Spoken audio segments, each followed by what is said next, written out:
Hey, this is the 1957 wheel horse garden tractor that meets a Cobalt push mower.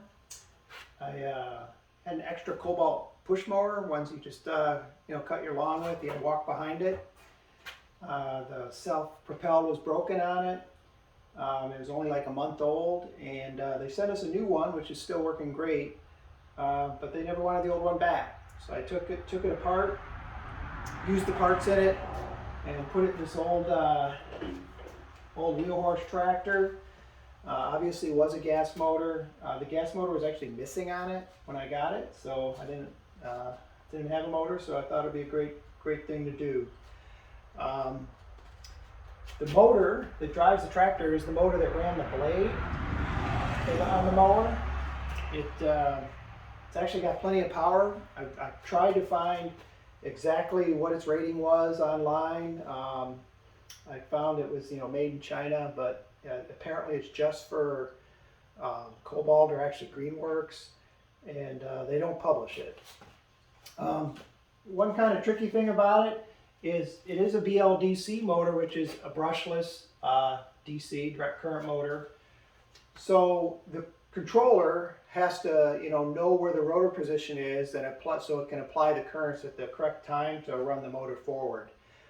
Normally, our BLDC motors have a Hall sensor in it, and you connect the controller to the Hall sensor, and the controller reads the Hall sensor output and adjusts the motor. But this motor is a sensorless BLDC motor, which actually created a little trouble for me. The controller that came with the mower, which I have lost, is right here.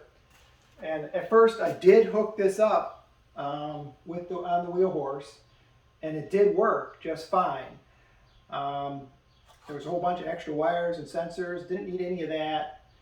Didn't even need this. Just this needed the power, and this was the output to the motor. It worked, but it was a single speed. It's a lawnmower, so the blade just turns at a single speed, and that's it.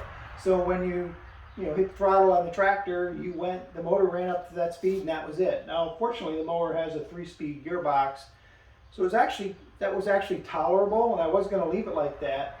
But unfortunately, also somewhere in the logic of this controller is a blade brake. That's for safety on the lawnmower. When you let go of the switch, the blade just doesn't slowly wind down. It actually has a brake effect. It's not a real brake.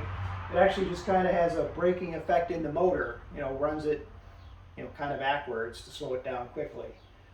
So this did that. So it was kind of a big nuisance when you drove it.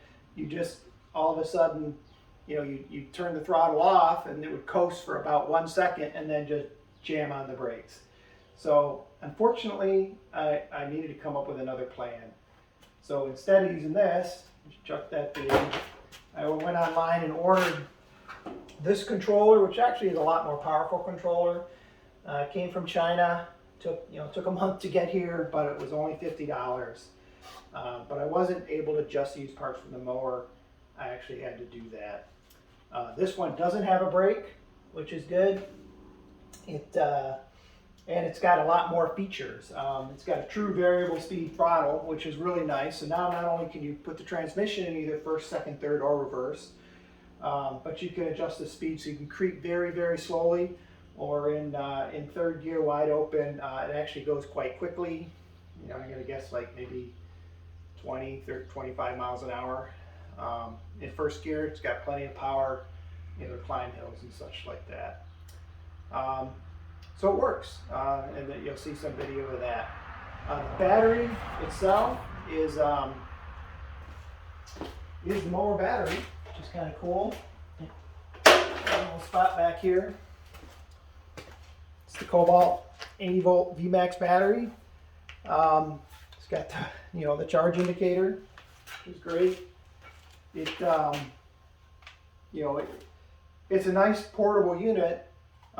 Designed, safety in mind and everything. If you were to take this on a long trip, you got plenty of room. You could carry a spare one, and when one runs out, you just pop the other one in. I really don't know the range yet. I've done a lot of testing, and this is still on 3 bars, so I think it'll run for quite a while. It's it says 80 volt, but of course, you know, everybody knows it's like 76 or so. It's only 80 volts when it's charging. It says 6 amp hour on it, so that'd be a 456 watt hour battery.